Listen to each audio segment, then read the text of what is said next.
Good evening, everyone. The meeting will come to order. Madam Clerk, could you please read the adequate notice of compliance statement? Yes. Adequate notice of this meeting has been provided by the City Clerk's Office in preparation of the Council Annual Meeting Notice dated December 30th, 2021, which was properly distributed and posted per statutory requirements.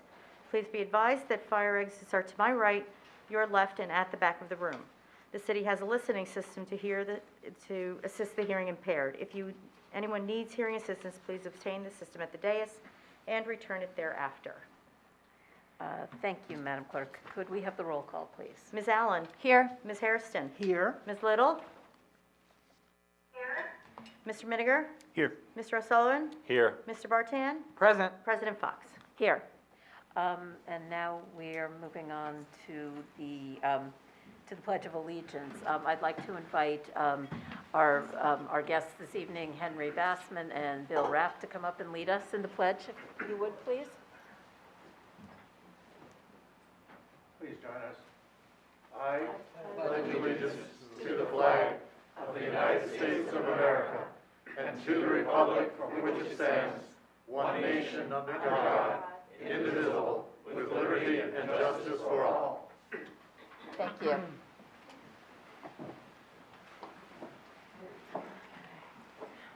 Madam Clerk, would you please read the notices regarding closed session and hearings and comments, please? Yes. Closed session meeting as authorized by state statute was announced and held prior to this meeting, and the known items for discussion were listed on the published closed session agenda. Please be advised that council meetings are broadcast live on Summit YouTube channel and Comcast channel 36 and Verizon channel 30, and rebroadcast on Thursdays and Saturdays on HTTV on Comcast 36 and Verizon 33. When invited to speak, please come to the lectern, clearly state your name and address, spell your last name, and speak into the podium microphone so that your comments can be understood by all and properly recorded. Whenever an audience or council member reads from a prepared statement, please give or email a copy to the City Clerk's office at cityclerk@cityofsummit.org. To help facilitate an orderly meeting and to permit all to be heard, speakers are asked to limit their comments to approximately 3 minutes or so in length. Unless you are using an electronic device to follow the meeting agenda or needed for professional emergency contact purposes, please turn it off. Thank you. Thank you, Madam Clerk. And now on to approval of the minutes. Do I have a motion to approve the minutes, regular and closed session minutes of January 18th? So moved. Second. Okay, all those in favor? Aye. Any opposed? Motion carries. Moving on to reports. Our first report is from our mayor. Go ahead, Madam Mayor. Thank you, Council President. Good evening, everyone. Firstly, I am inviting high school juniors and seniors to apply for a scholarship opportunity offered by the New Jersey State League of Municipalities. They are offering 3 $1,000 scholarships through the Lewis Bay Second Future Municipal Leaders Scholarship Competition. The deadline to apply is March 11th. More information is available on the city website at cityofsummit.org. And secondly, very briefly, to everyone who celebrates the Chinese Lunar New Year, Happy Year of the Tiger. Now I would like to speak a bit about the problem of auto thefts in our city. This is a serious problem and requires serious efforts from law enforcement and residents. To be clear, this is a complex problem and very well organized on the part of the thieves.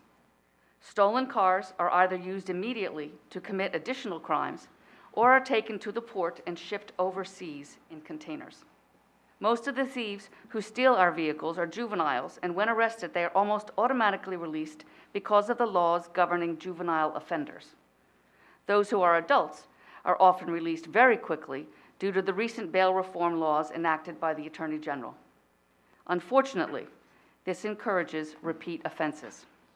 And lastly, even if caught and convicted, the penalty is not harsh because it is property theft without physical harm to individuals.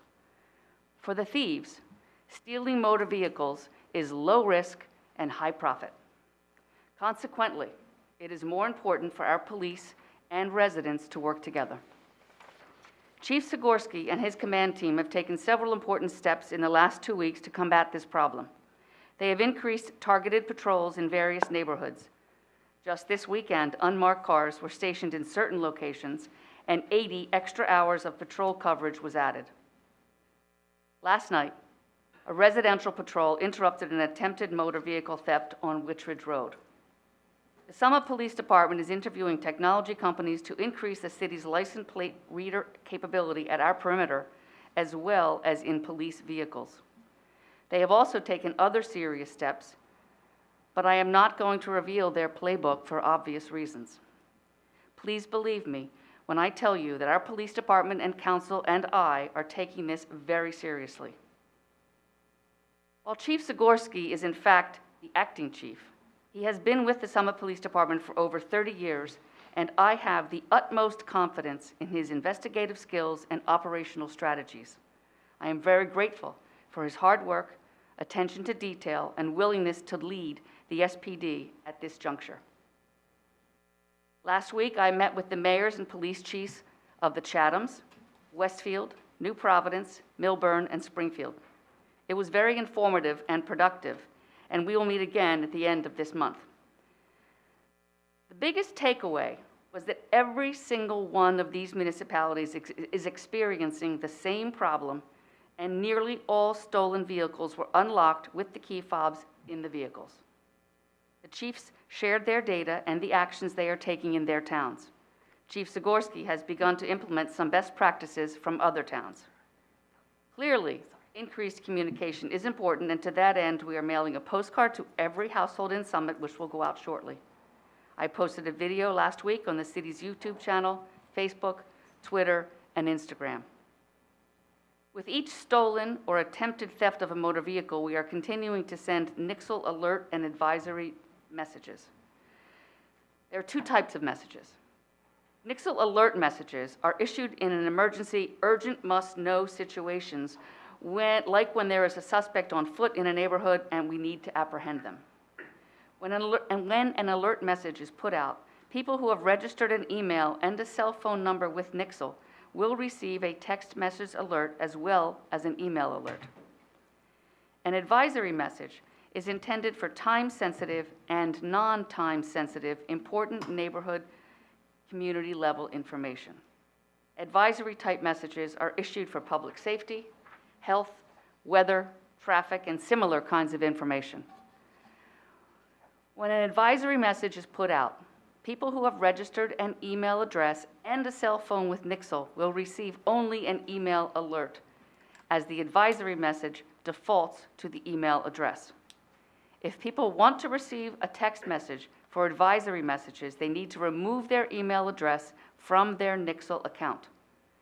These are Nixle's specifications and not ours. We also regularly post messages to the SPD website at Summit Police Department, reminding residents of criminal activity. Westfield Mayor Shelley Brindle is organizing a group of mayors and police chiefs throughout our region to propose reforms to the recently enacted bail reform laws.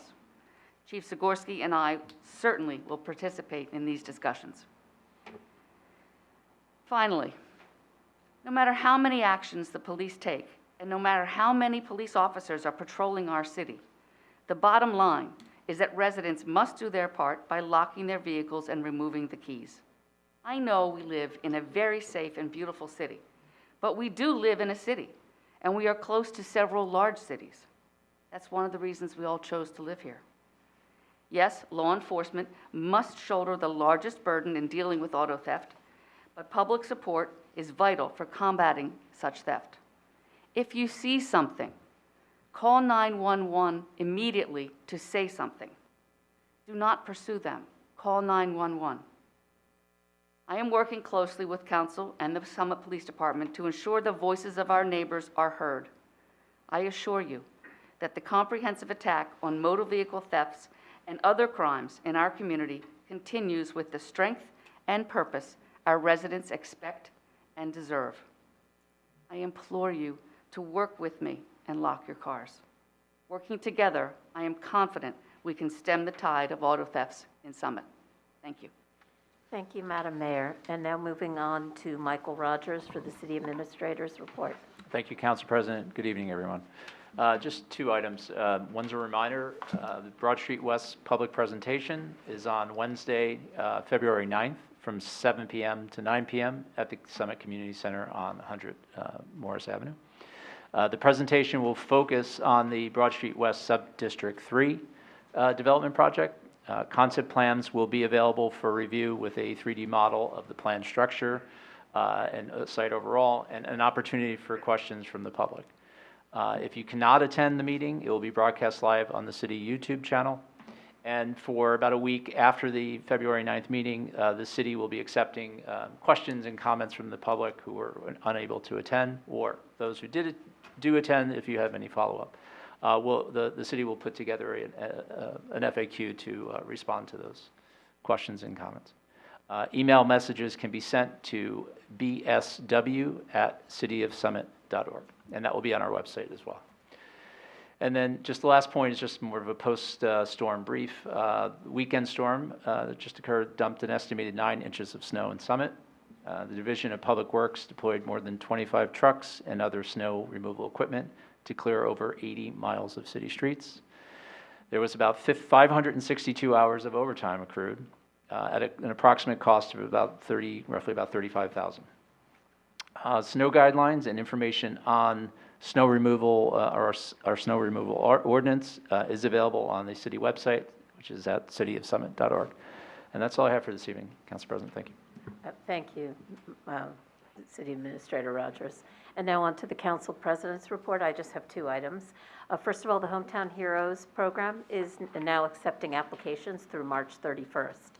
This will be the 5th year of this successful program that displays banners with the names, images, and dates of service of more than 250 active military and veterans on city streets, and that runs from mid-May through mid-August. Applicants must have lived in Summit at any time in the past or present, or are currently or have been employed by the City of Summit or the Summit Board of Education, or are current or former volunteers in the Summit EMS, Police Auxiliary, or Volunteer Fire Division. The program is funded through private donations with no fee to participate. Information on application requirements and how to apply is available at cityofsummit.org/hometownheroes. And secondly, a reminder that the Summit Free Market is now a year-round event on the 2nd Saturday of each month at the Municipal Transfer Station at 40 New Providence Avenue. To volunteer or for more information, please email pressoffice@cityofsummit.org. And now we'll move on to our presentation. This evening, we have with us Henry Bassman, who is the commander of the American Legion Lindsay Street Post 322, and Bill Rapp, who is the past commander of the same American Legion post. And they will be doing a brief presentation on 4 Chaplains Day. So I'd like you to come forward, gentlemen. Thank you. It's a pleasure to do this. Madam Mayor, President of the Council, Council members, fellow citizens. The 4 Chaplains is an important story because it reemphasizes that people from different backgrounds, social status, religion, political viewpoints can be together, work together, and in this case, serve valiantly and sacrifice their lives for our country. This Thursday, February 3rd, will be the 70th anniversary of the sinking of the U.S. Army transport Dorchester during World War II. February 3rd is now commemorated as 4 Chaplains Day due to the heroic and selfless acts of 4 Army chaplains who are aboard Dorchester. Here's the remarkable story of the 4 chaplains. The troop ship Dorchester departed St. John's, Newfoundland, for American bases in Greenland on January 23rd, 1943. 4 chaplains were aboard the ship.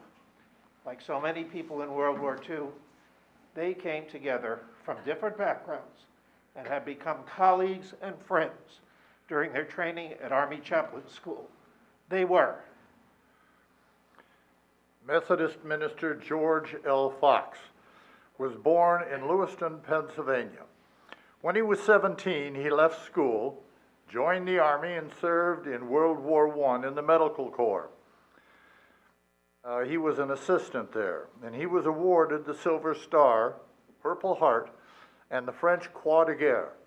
After the war, he attended Illinois Wesleyan University and the Boston University School of Theology, where he was ordained a Methodist minister.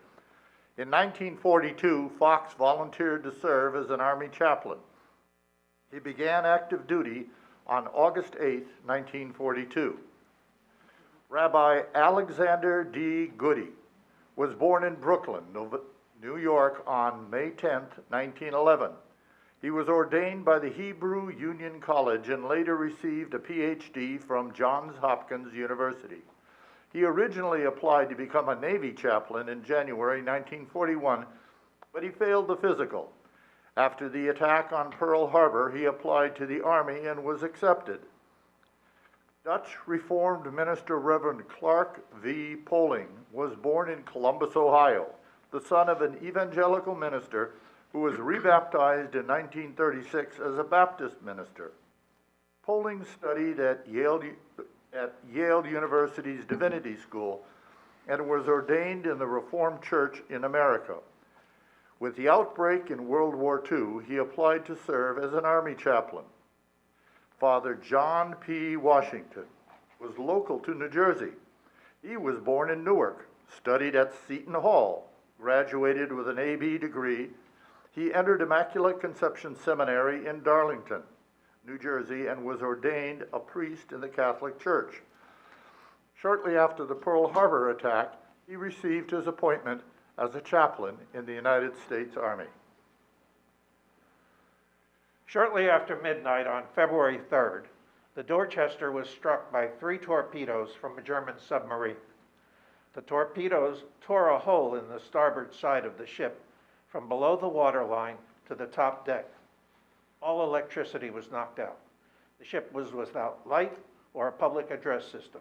Panic set in. Many were trapped below decks. Abandoned ship had to be passed from man to man.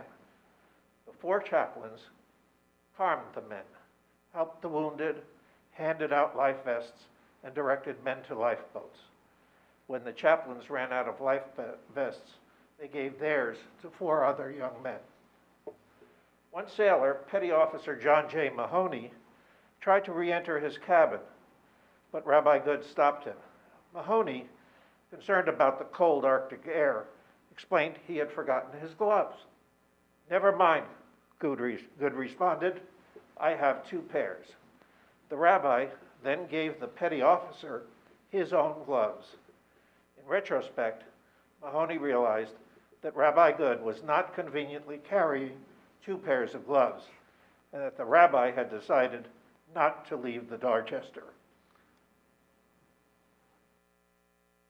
As the ship began to sink, one witness, Private William B. Bednar, found himself floating in oil-smeared water surrounded by dead bodies and debris.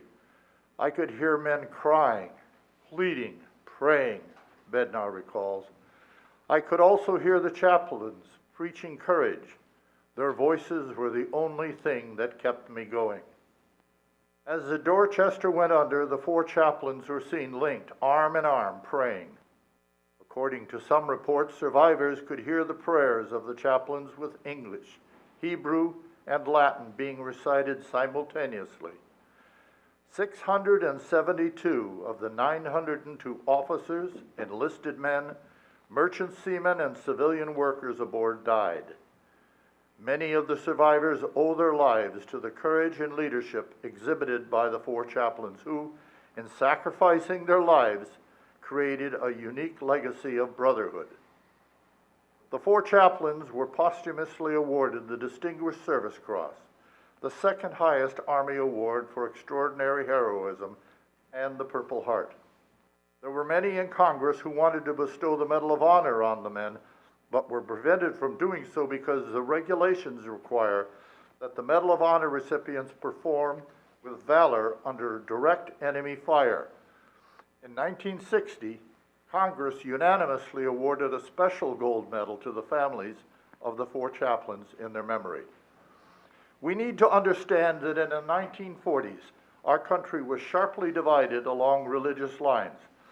Until the Dorchester, there was no mention in print of Catholics, Protestants, and Jews working together in a common cause, especially in prayer.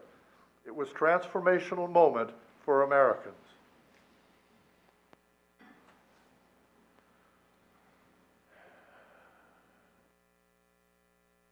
Today, the memorial to the deceased chaplains in Arlington National Cemetery is dedicated to the four chaplains and all chaplains who served. A few years ago, while visiting Arlington Cemetery, I walked over to where the newest graves were, most of which were for men and women who had died in Afghanistan and Iraq. Arlington's a non-denominational cemetery. People are buried based upon what they have in common, having died in service of our country. On the row of the newest graves, I came upon these two.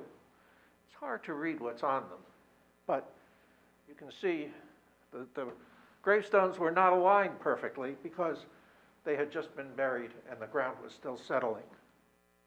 As I stood in front of these graves, two soldiers, one on the left, a Jew, the other on the right, a Muslim, I was moved by the realization that in many other countries, these two men would be mortal enemies.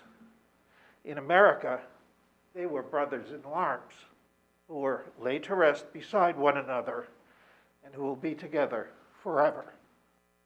This example of what makes us one people, regardless of religious affiliation, is the most significant and long-lasting contribution of the four chaplains. Thank you.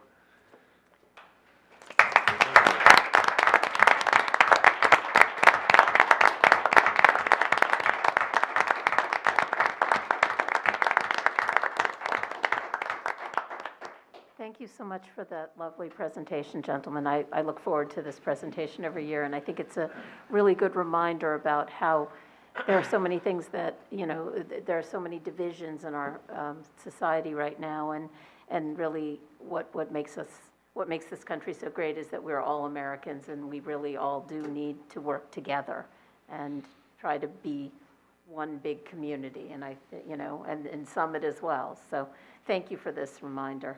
Does anyone have any questions or comments that they'd like to make? I just want to thank you, Henry and Bill. It's very moving. It really is. And I wish that so many of the divisions that we have in our country would be transcended by what we have in common and not what tears us apart. So thank you. Given me a lot to think about. And I truly appreciate your time and effort. It's a beautiful presentation. Thank you. Councilmember Allen? Yes, Council President. I just want to say, I've seen you walking around town, and I know that your friendship has been very long-standing, and you are a breath of fresh air, the two of you, Bill and Henry. So thank you for tonight. And it is a reminder that it's not even just about division, but it's the authenticity about really caring about people. Sorry, I hate this mask.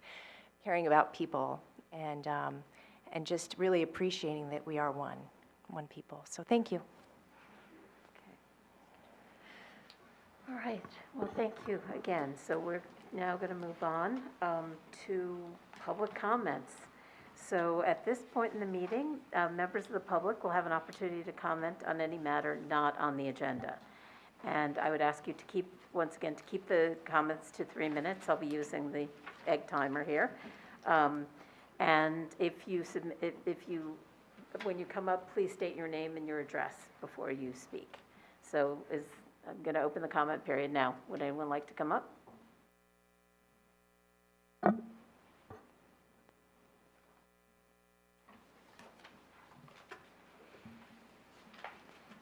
Good evening. Good evening. My name is Jennifer Salzman. That's Salzman. I live at 6 Essex Road. Before you start your egg timer, I just want to say that the Four Chaplains presentation was inspiring and moving. My family and I are always thankful for the heroic acts of the military and the service members. So thank you. I feel fortunate to have seen that tonight. 9 days from now, the public health emergency will expire. I'm concerned with getting life back to normal as fast as possible once we are no longer under the confines of a public health emergency. Do you foresee decisions returning to the local jurisdiction? If so, what is Summit's plan for moving forward? I've come tonight because I am in favor of a mask choice lifestyle in Summit, and I do not read or hear of any scientific reason why this should not be possible. As you all know, Summit is a highly vaccinated municipality, well above the 90th percentile for middle school age children up to 65 and older. Similar to the flu vaccine, the COVID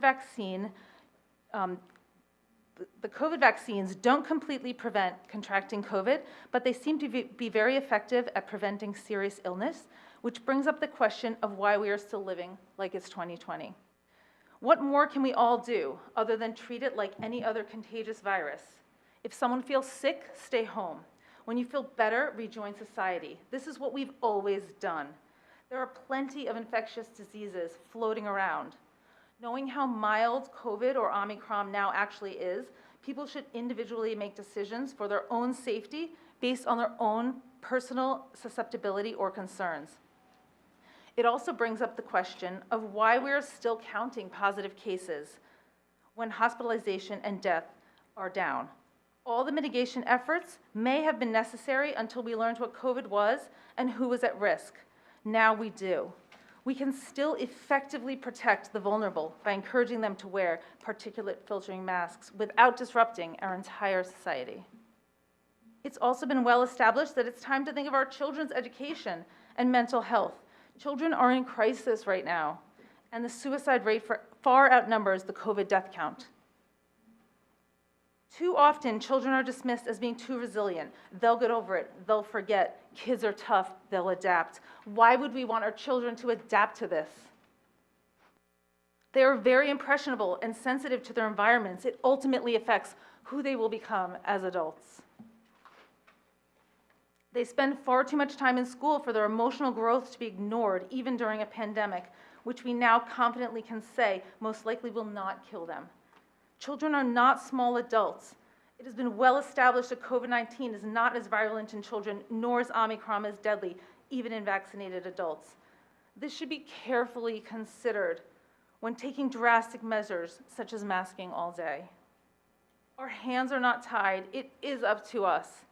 Common sense is different for everyone, and decisions should reflect the needs, interests, and concerns of the entire community.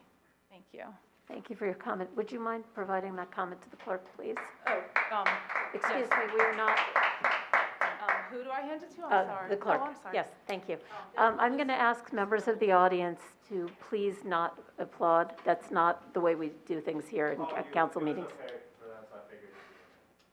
That was a totally different thing. I'm not sure how. Okay. Now, if you have a comment, you're welcome to come up. Does anyone else have a comment? Come on up.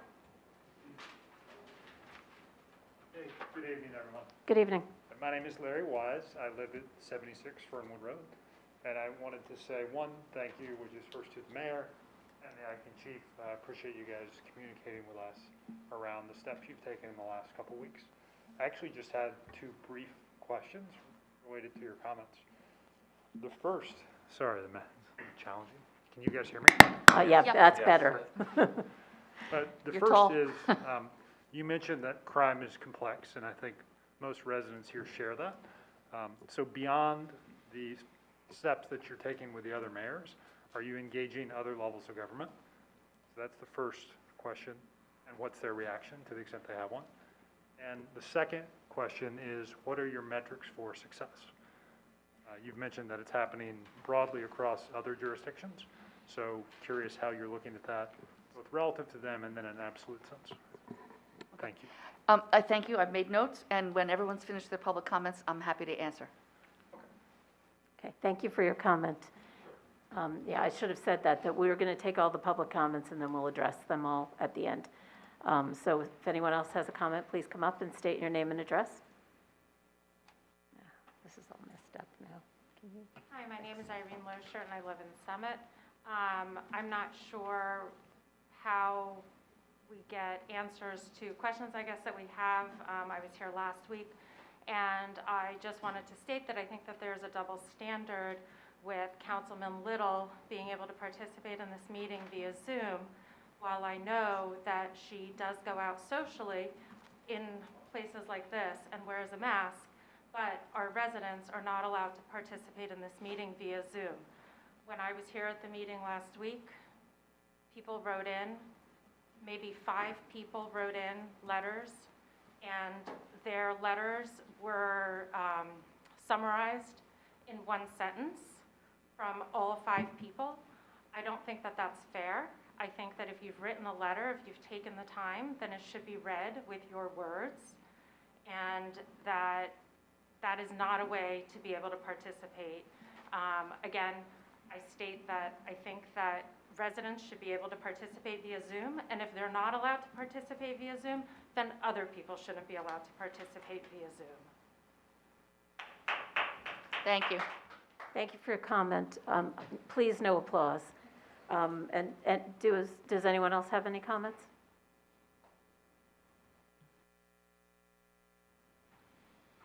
Hey, how you doing? So Hi, nice good to evening. see you. Susan evening. Harrison, good to see you again. Saw a board- Excuse me, all comments have to come through the council president. You don't address individual council Sorry members. about that, apologies. Please state your name and address. Erwin Miller, Thank you. 5 Nob Hill Drive, Thank you. IRWINMILLER.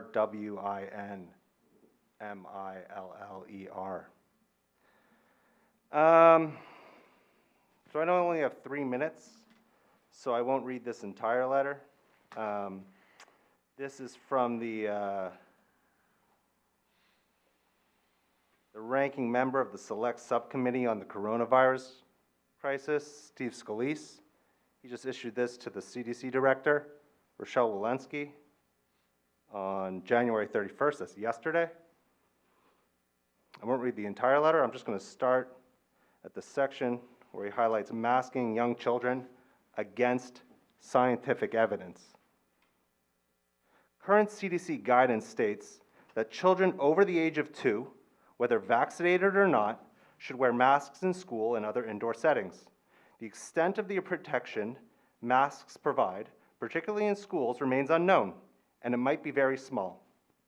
The CDC continues to rely on and cite a flawed study from Arizona, which the CDC published in its Morbidity and Mortality Weekly Report, to defend masking in children in schools. This study did not control for days students actually spent in the classroom, improve ventilation, vaccination status, or other mitigation measures. Instead, the schools without mask mandates were in session for more days during the data collection than those who had mask mandates, nearly doubling the in-person time for students in schools without mask mandates. The Arizona study data does not paint an accurate picture of mask effectiveness for children in schools. Further, other studies relied upon by the CDC do not show that masks, on their own, provide any additional protection for children. Several experts note it is entirely possible that open windows or increased ventilation accounts for nearly all the mitigation benefit in a classroom, and other layered intervention may contribute only a marginal benefit or none at all. We have evidence of significant problems with requiring young children to wear masks all day. Practically speaking, children who need glasses have difficulty seeing when the mask fogs their lens. Masks cause severe acne and other skin problems, and they can be a distraction for children trying to learn. More importantly, studies show that reading lips is a crucial part of language development for children, starting around 8 months of age, even more so for bilingual children. Studies show 4 to 6-year-old bilingual children lip read more when they are confronted with speech in an unfamiliar language. Masking these children in school, where they may be learning in their secondary language, creates additional barriers to learning. Mr. Miller, I'm going to ask you, your 3 minutes are up. I'm going to ask you to wrap up, please. Sure thing. Further, reading faces is critical for social emotional learning. Facial expressions are integral to human connection and social learning, particularly for young children who are just starting to learn how to signal fear, confusion, happiness, or other emotions. Covering a child's face mutes these nonverbal forms of communication and can result in robotic or emotionless interactions, anxiety, and depression. According to Dr. Mr. Luce, Miller, please, I asked you to wrap up. I'm wrapping up. Yeah. Doesn't appear that way. Please finish. Sure thing. According to Dr. Lucy McBride, a well-respected DC physician, children need to see faces to develop emotionally and socially at those ages. Yet it appears the CDC has failed to consider the adverse consequences when masking young children. Worldwide, countries have foregone mask mandates in schools due to the adverse consequences for children. For instance, the European Center for Disease Prevention and Control recommends against primary school children wearing masks. The World Health Organization says no one under age 6 should wear a mask. Many of America's peer nations around the world, including the UK, Ireland, all of Scandinavia, France, the Netherlands, Switzerland, and Italy, have exempted children with varying age cutoffs from wearing masks in classrooms with no evidence of an uptick in school outbreaks in those countries relative to schools in the US. I hope Summit follows some leads here, because it's ridiculous. Thank you. Thank you for your comments. Are there any other comments from the public? Okay. This is the last chance. I'm going to close the comment period. Okay. So we will now go through and try to address those. Would you like to Sure. start with? Um, You'll start with Yes. Mr. Wise's question. Mr. Wise, how are you? So I can tell you that working with other levels of government, obviously local municipalities, and I mentioned in my opening remarks where Mayor Brindle from Westfield is having mayors talk about our concerns about the bail reform and where areas in which we think the reform can be reformed. We will be passing that up to our legislative leaders. I am in contact frequently with our local representatives in the Assembly and the Senate, and I have been in touch with our Congressman, Tom Malinowski, and asked him to look at some of the issues in the judicial system that are causing problems. They're tying the hands of our police officers in some situations. And I understand the reason for bail reform. I don't have a problem with bail reform, but there are ways that it can be tinkered with. It's, you know, every law that's passed, sometimes you end up having to make adjustments. Another thing I didn't mention, but of course we know, is that police officers no longer can pursue vehicles of just a stolen car, and it's just with the thief in the car and the stolen car, because studies have shown, and we had our own experience here in Summit, that many more people were being either police officers or the person in the stolen vehicle or innocent bystanders were being severely harmed by motor vehicle accidents. We have an officer that just returned to duty, having been pursuing a stolen vehicle on April 21st, 2020. He just returned to active duty last week, having had 7 operations and almost 2 years of physical therapy. So that's a rule that we just can't. We can block a car into a driveway if officers see that it's being stolen. But once it goes onto one of the major highways in pursuit, and I could be, maybe they can't even pursue them on local roads. I'm not 100% certain about that, but we cannot do that. But as far as bail reform, that's something that we are talking with the other mayors in the region, and not just the 7 towns that I mentioned. Just to give let the legislators know what we're finding, how this is having an impact on our community. So yes, I am reaching out to other levels of government. As for the metrics of success, well, I would tell you, for me, the metric of success is no more stolen vehicles, but that's obviously simplistic. And I don't know what those metrics are, quite frankly. I can look into that and ask Acting Chief if he wants to come up and answer that. I would appreciate that. If we don't have an answer this evening, we can certainly get back to you if you'll give your email to the city clerk. Thank you, Chief. Okay, just quickly, the metrics that we're looking at obviously is to reduce the number of stolen motor vehicles, not just the stolen motor vehicles, but reduce the number of attempted stolen motor vehicles, reduce the number of incidents where people are going on residents' private property. I mean, that's, simplistic, but that's where we're at. Right. I'd like to get that number for the stolen motor vehicles down to where it was for that 10-year period. where we would like annually only get about 9 to 10 stolen motor vehicles from like 2010 through 2018, 19. Okay, thank you. Thank you, Chief. Councilmember Hairston. Yes, Council President, if I may ask the chief to speak to, if this is confidential information, you can certainly tell me, but I understand that there are task force at the county level, the state level, and the federal level for these car rings. It's almost like organized crime, and this is something that has escalated, and I don't know if there's anything you could share about that. I'm sorry, as to what? How is that factoring in with what's happening locally? Is that there are task force that are also advising, or are they? That this is a connection. There's not these kids who are stealing cars just to steal cars. They are connected to something that is a larger issue. From our level, from the intelligence that we've been receiving, the ones that are stealing the cars, they may be less organized, may not be connected in a sense to the actual shipping of cars overseas. They're involved in this right now because it's very easy, it's profitable for them.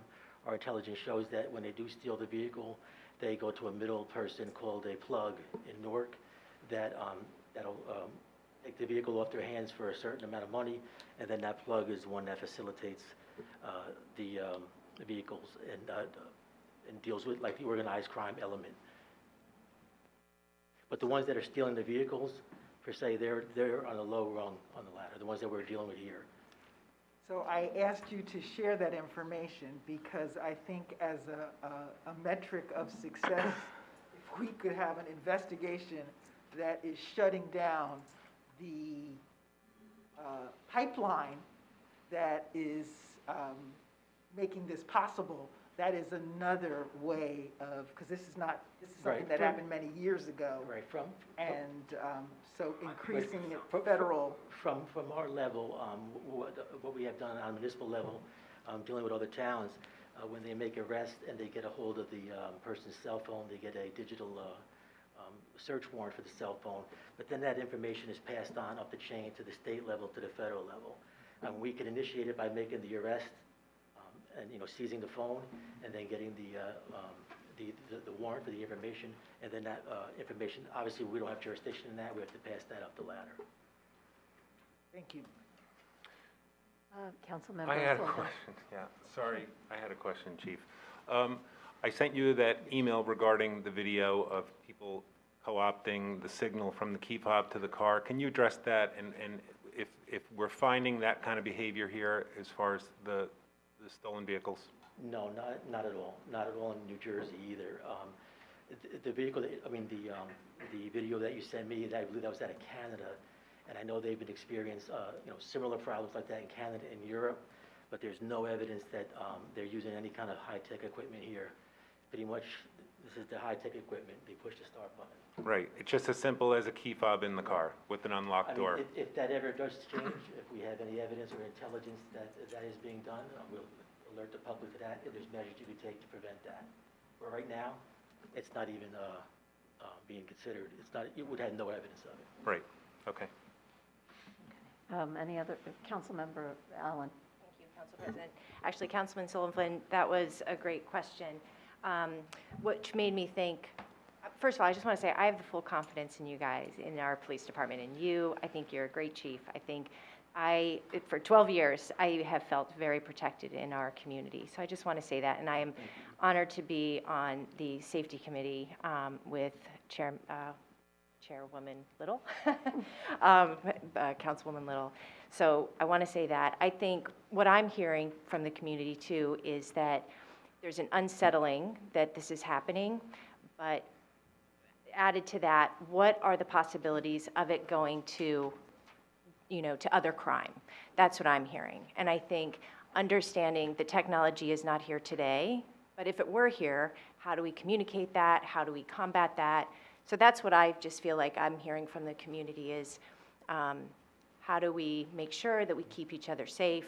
You know, we've done a great job in terms of communicating, but taking that a step further and making sure we're looking down the road to the possibilities. And I'm more than happy to answer that. If I seem like I brushed it off, I don't want that to be, to be the impression that you get.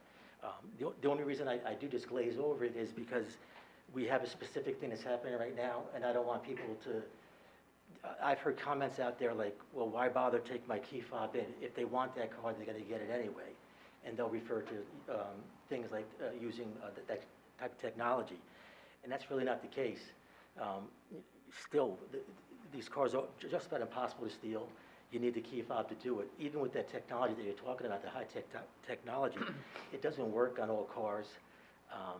Manufacturers are starting to take measures against that type of technology where they're coming up with key fobs that work on motion. If there's no motion for a while, they stop sending out a signal so you can't intercept it.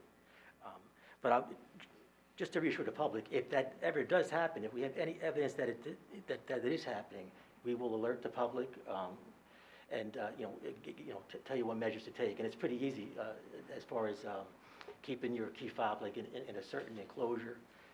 You could disconnect it, take the battery out. There's all different measures. They sell, like in your video that you sent to me, a sleeve that you keep the key fob in. But, I don't want to be talking about that too much because that's not where we're at. And I really want the focus to be on where they're leaving the key fobs in the vehicle and securing the vehicle. And to your question, the concern of these crimes escalating. In talking to a lot of the residents after the meeting 2 weeks ago through email, meeting them on the street in a diner, I'm taking phone calls from them, that is a concern. One of the questions were, are these people dangerous? Well, the ones that we're dealing with right now, they haven't been given any indication that they would resort to violence. Now, that doesn't mean that they're confronted or cornered in some way that they would resort to violence. But right now, they're non-confrontational. Some of the comments that I got, there was concern that, okay, if we listen to everything that you're saying and we take the key fobs out of our car, we lock our car, we take that option away from them, will they upscale to more dangerous crimes? Will they carjack me? Will they rob me? Now, that's a possibility, sure, but in my experience, that's unlikely, because the people that are committing this crime, and there's a lot of them doing it for the reasons the mayor had said, it's very easy and it's profitable, and it's very low risk. Once you start climbing a ladder into more serious crimes, that risk is going to go up. Right now, the penalty for getting arrested for a stolen car, it's a fourth-degree crime, I believe, but you're looking at 3 to 5 years incarceration. No one's going to get 3 to 5 years for a stolen car. But when you take it up to, you go up the ladder and do more serious crimes like carjacking or robbery, now you're looking at prison time, real prison time. You're talking about 10 to 30 years for carjacking, where you have to do like 8 of those years before you're even eligible for parole. For a first-degree robbery, you're talking about 10 to 20 years. You're talking about serious crime. Could it happen? Yes. Is it likely? No. If we take this, if we make it harder for them to commit the crime, if we aggressively, try to prevent it and make arrest, they'll go somewhere else. But again, is it possible? Yes, but very unlikely in my experience. Council President, may I just ask one more question? Yes, go ahead. Kind of a statement or a question. I think as a parent too, one of the things we think about is our kids. And so in thinking about a communication plan, just how do we best arm them with information also? So as we start thinking, like I have a young driver, so you'd kind of mentioned other crimes and what could happen. I think just being able to feel like as a parent, as part of a larger communication plan, how do we make sure that our young drivers are also, and the walkers too, staying safe. So just kind of in your back of your head to keep that in mind. You want to answer, or yeah, if you'd like. Yeah, I don't have anything, to give you just off the top of my head, but that's something that we could talk about, and it's something that we are considering, sure. Great, thank you. Does anyone else have any questions for the chief while he's out here? All right, thank you, Chief. That was very helpful. Thank you, Chief. So now we're going to move on. We have a couple of other comments. We have some mask policy comments. At this point, it's really speculative to say that in 9 days that the state of emergency is going to be lifted and it's going to be free-for-all. I have a feeling, that it's entirely likely that in 9 days there will be a renewal of the state of emergency. Mr. Giacobbe, do you have any more intel on what's likely to happen? I don't and have what- any intel yet. I think that, just so people understand, when the governor issues an executive order, it's a law. And governing bodies such as this, school districts, have to follow the law. In fact, in the executive orders, if you look at them, it's usually towards the end, there's a clause in it that says elected officials, municipalities, school boards, et cetera, can't take any action to interfere with the law, or it's a crime punishable by imprisonment and a $1,000 fine. So the governor, and I can tell you, when this pandemic first started back in 2020, one of my clients, a county executive, took some action, more aggressive than what the governor wanted, and the governor let him know that you don't take the action. I make the decisions on public health emergencies. So it's really up to the governor. The governor does have the power. In New Jersey, the governor's a very powerful position, probably the most powerful governorship in the nation.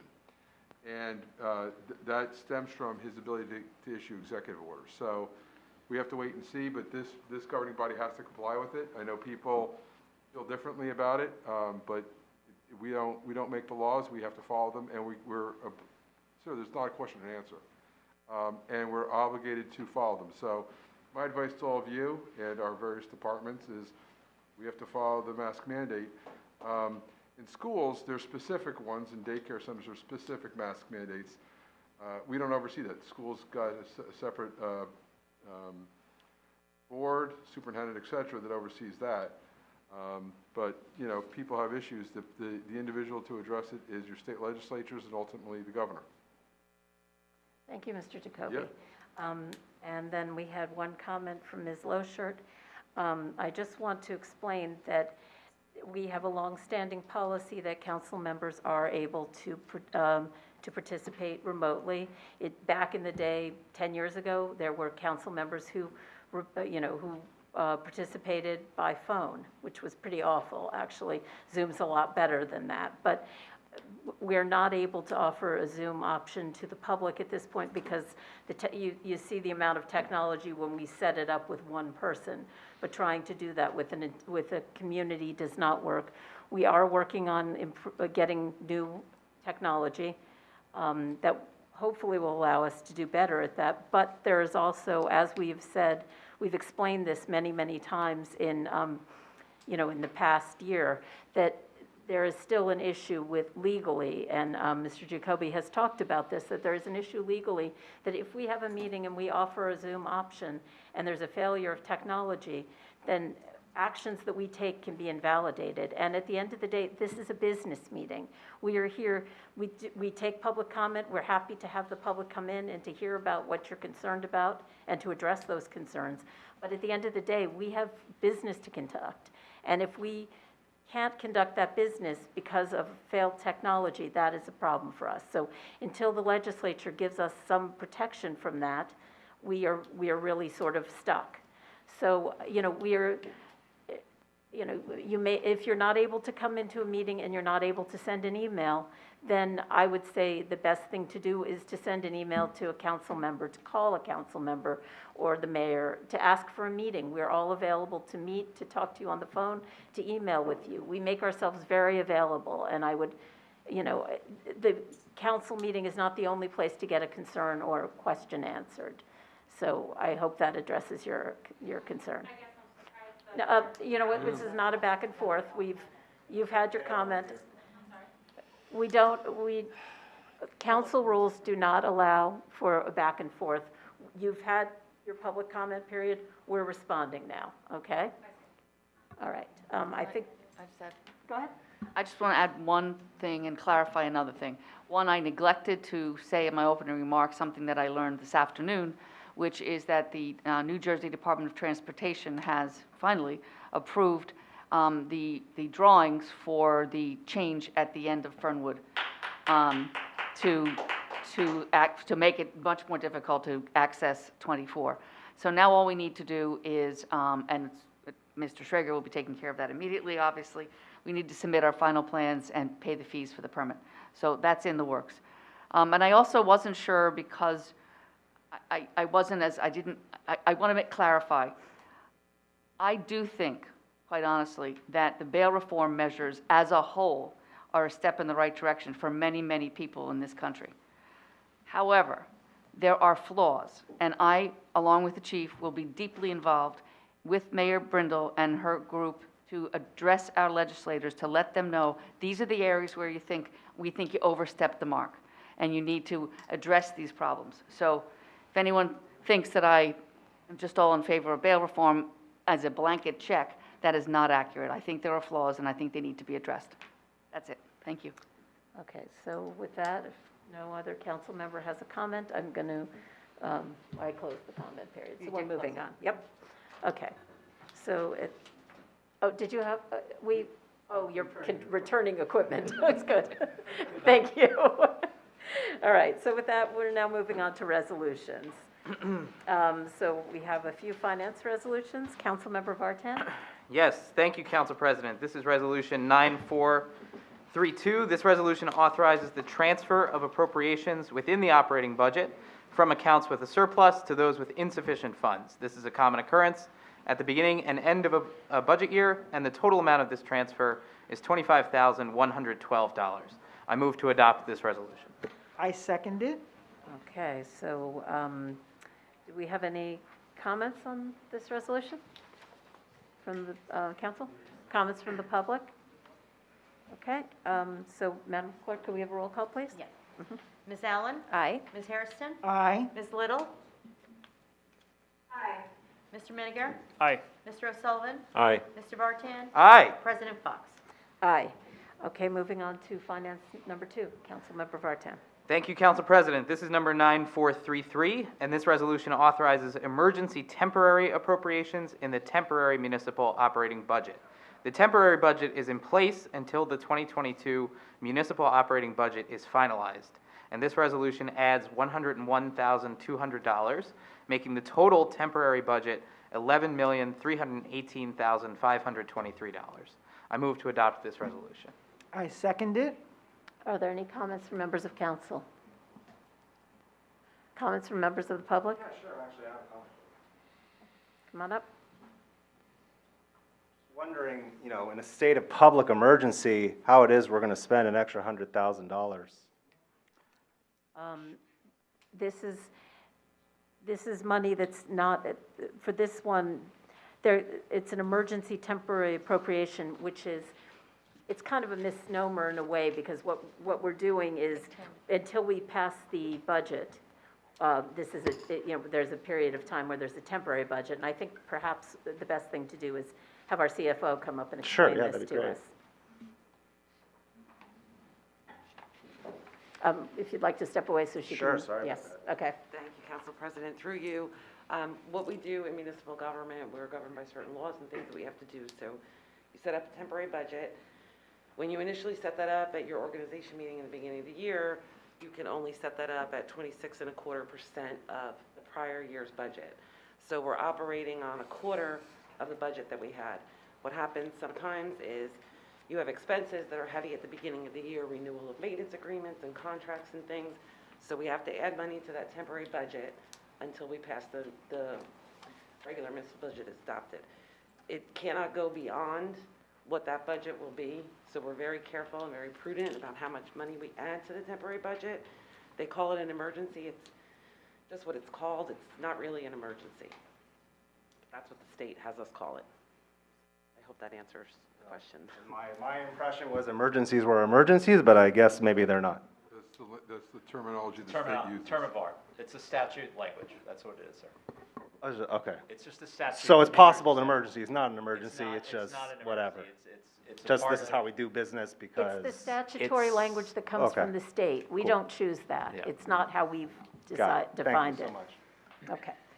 All right. So are there any other comments on that topic? Okay, hearing none, could we have a roll call, please, Madam Clerk? Ms. Allen? Aye. Ms. Hairston? Aye. Ms. Little? Ms. Little? Aye. Mr. Miniger? Aye. Mr. O'Sullivan? Aye. Mr. Vartan? Aye. President Fox? Aye. Okay, motion carries. Moving on to finance number 3, Councilmember Vartan. Thank you, Council President. This is resolution number 9431. This resolution authorizes the issuance of special emergency notes in the amount of $680,000. As a reminder, in 2020, the state of New Jersey allowed for the creation of a special emergency to offset the significant loss of revenue as a direct result of the COVID-19 pandemic. The City of Summit availed itself of this opportunity for the parking authority. This special emergency and subsequent issuance of emergency notes was in the amount of $850,000, with the first of 5 installments of $170,000 due to be paid in 2022. I move to adopt this resolution. I second it. Are there any comments from members of council? Okay. Comments from members of the public? Okay, hearing none. This one's just a regular vote, correct? Yes. Okay, all those in favor? Aye. Any opposed? Okay, motion carries, and we're moving on to law and labor. Councilmember Hairston? Thank you, Council President. I'm bringing forth resolution number 9424 for the certification of compliance with the United States Equal Employment Opportunity Commission's enforcement guidance on the consideration of arrest and conviction records in employment decision under Title VII of the Civil Rights Act of 1964. This resolution requires that the governing body of each municipality and county to certify that their local units' hiring practices comply with the U.S. EEOC's enforcement guidance on the consideration of arrest and conviction records in the employment decisions under Title VII of the Civil Rights Act of 1964. Before submitting its approved annual budget to the Division of New Jersey of Community Affairs, each of the council members will receives the act and all of the considerations, and we are required to sign that our local municipality is complying with this regulation, and that has happened. And so I move for resolution number 9424 to be approved. And I second it. Okay, are there any comments from members of council? Okay, comments from members of the public? Okay, hearing none, all those in favor? Aye. Any opposed? Motion carries. We now have a whole bunch of capital projects and community services resolutions. Councilmember O'Sullivan, would you like to start with cap number 1, please? Thank you, Council President. This is ID number 9423, to appoint a construction official, building code sub-code official, and transfer all staff appointments. Based on our closed session discussion, we are promoting Ralph Maritato to construction official and building subcode official. Mr. Maritato has the knowledge base, the experience, and the qualifications to be successful in this role for the City of Summit. Mr. Maritato has come through a rigorous interview process, and we are confident in his ability to lead. And I ask that we approve this resolution. I second. Are there any comments from members of council? Okay, comments from members of the public? Okay, hearing none, all those in favor? Aye. Any opposed? Motion carries. Congratulations, Mr. Maritato. We look forward to seeing you in this new role.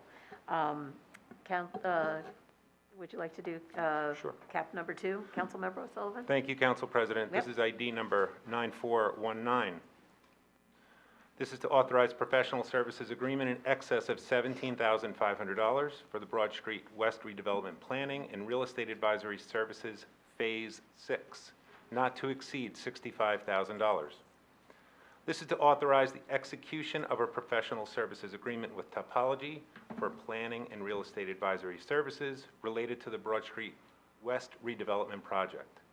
This agreement is for Phase 6 of the project, and these expenses will be reimbursed monthly by the redevelopers as the project progresses via the escrow account. And I ask that we approve this resolution.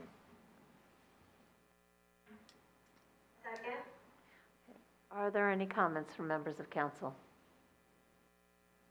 Comments from members of the public? Okay, hearing none. All those in favor? Aye. Any opposed? Motion carries. Moving on to capital projects number 3, Councilmember O'Sullivan. Yes, this is ID number 9285, to authorize a contract execution for the marketing and transportation of recycling materials from March 1st, 2022 through December 31st, 2023. This resolution is to execute a contract with the Giordano Company for the marketing and transportation of recycling materials from the transfer station. Giordano currently handles this task for the city, and they have been a very reliable partner. In the recent past, the recycling market provided revenue to the city.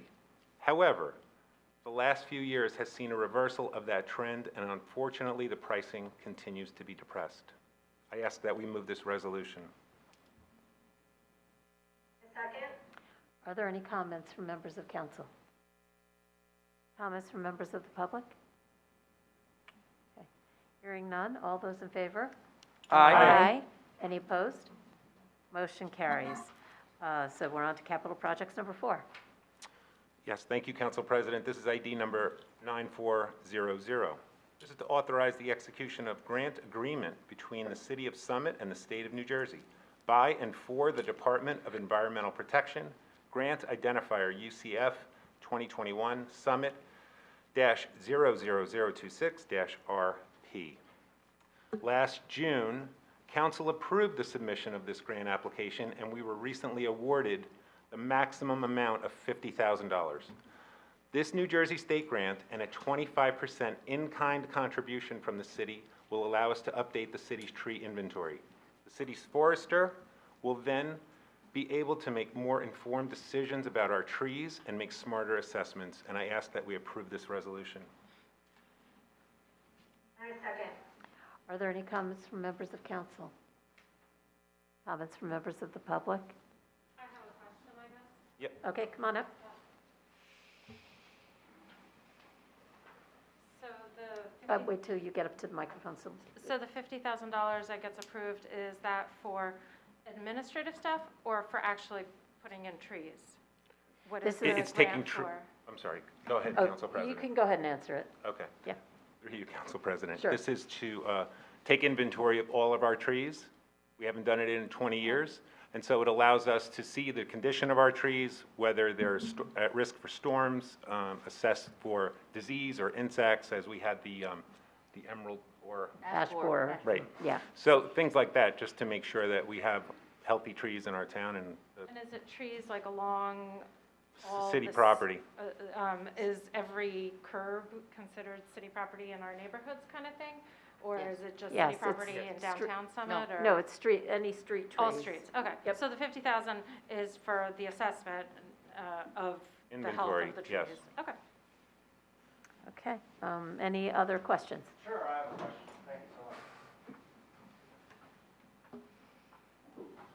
Is there an RFP that goes out for this, or how do we determine who gets to This was a do grant. this? It's a grant, Sorry. and it's our city, we have a city forester, and they're going to be using some of that money, I believe, to purchase equipment that will allow them, like some kind of, I believe they're going to have, I'm trying to think of the word for it.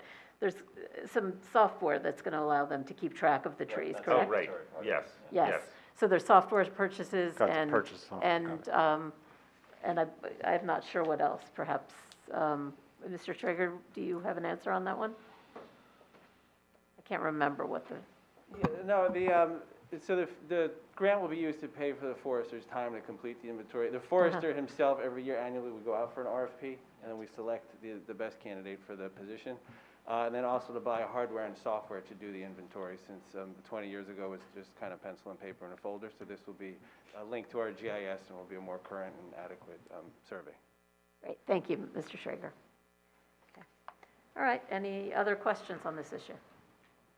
Okay, hearing none, all those in favor? Aye. Aye.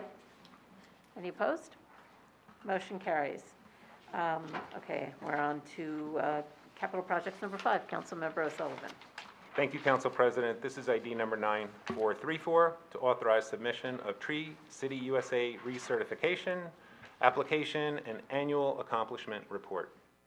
Summit has been the proud recipient of the Tree City USA designation for 26 years.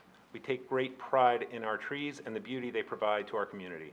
The Tree City USA designation recognizes communities that have proven their commitment to an effective ongoing community forestry program.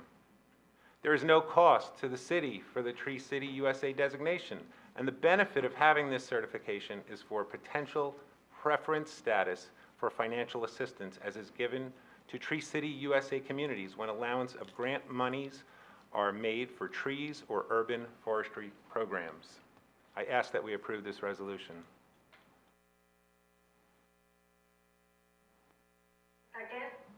Okay, are there any comments from members of council? Comments from members of the public? Okay, hearing none, all those in favor? Aye. Any opposed? Motion carries.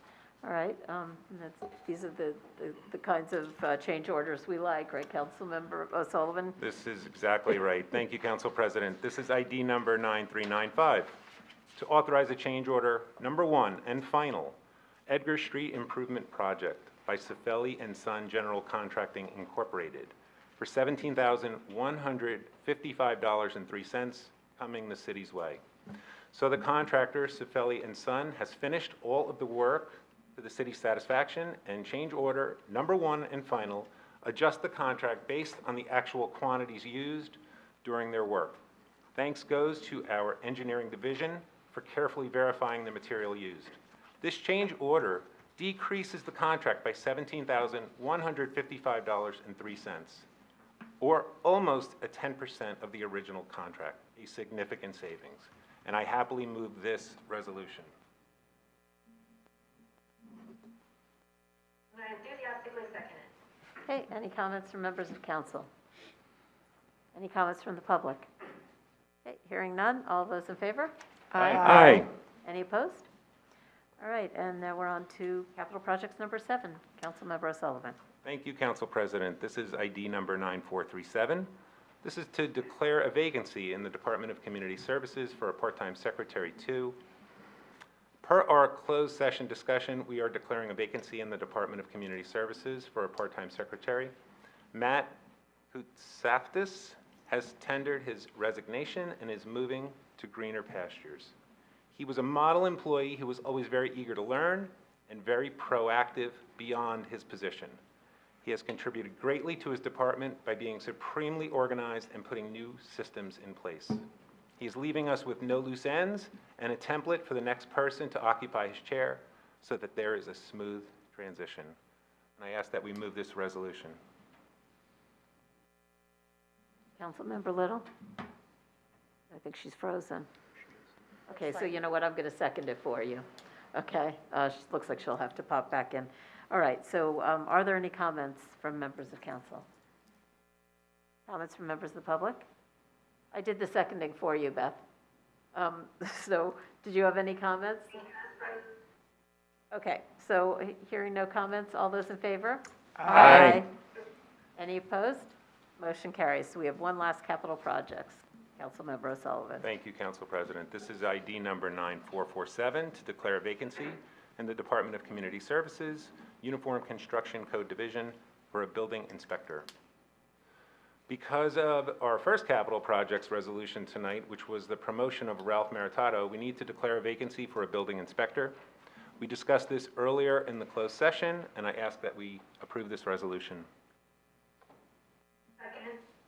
Are there any comments from members of council? Comments from members of the public? Come on up. Does that mean that there's not going to be a building inspector available because Ralph has taken on the higher role and the other position is empty, or will he still be able to fulfill the role of the inspector? Because I know that the department was short, and that sometimes the city was having a hard time, getting to all the inspections and stuff like that. Well, we're filling a vacancy here, so what we're doing is, since Ralph Maritato has moved Right. up, there's a vacancy, and there have been interviews, and someone will be hired once this is completed. I see. But there are other building inspectors, and perhaps Mr. Schrager would like to address the staffing issue, or lack of issue.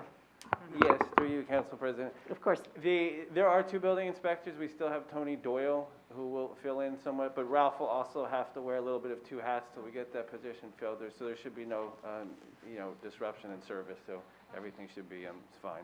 Thank you. Okay, so are there any other comments or questions? Okay, hearing none. All those in favor? Aye. Any opposed? Motion carries. Okay, so we're now moving on to the consent agenda. And usually we take this as a whole unless there's anything specific that anyone wants to comment or question. So hearing no comments or questions, do I have a motion on the consent agenda? So moved. And second? Second. Okay, all those in favor? Aye. Any opposed? Motion carries. And now on to council members' comments and new business. Do any members of council have anything that they'd like to say? Councilmember Allen. I would just like to say happy Chinese New Year also. So the mayor mentioned it earlier. I just wanted to reiterate it. Yep, absolutely. Yeah. And I'd also like to commend all the city staff for the hard work that they did in this past storm, in this storm this past weekend. I know these responding to these storms, particularly on weekends, is a challenge, and you guys did a great job, and thank you for all your hard work. Councilmember Hairston. Council President, today begins Black History Month. You are right. And I am hoping and expecting that the Summit High School Black Student Union will be able to do a presentation, so we look forward to that at the next meeting. It's on the calendar, so I'm hoping that we're all systems go on that one. We look forward to having them with us next meeting. Thank you for arranging it. Any other comments or questions? Comments from council members? Yep. Okay, hearing none, do I have a motion to adjourn? So moved. Don't all jump at once, guys. Second. Second, okay. All those in favor? Aye. Aye. Okay, good night, everyone. Have a good evening. Stay safe.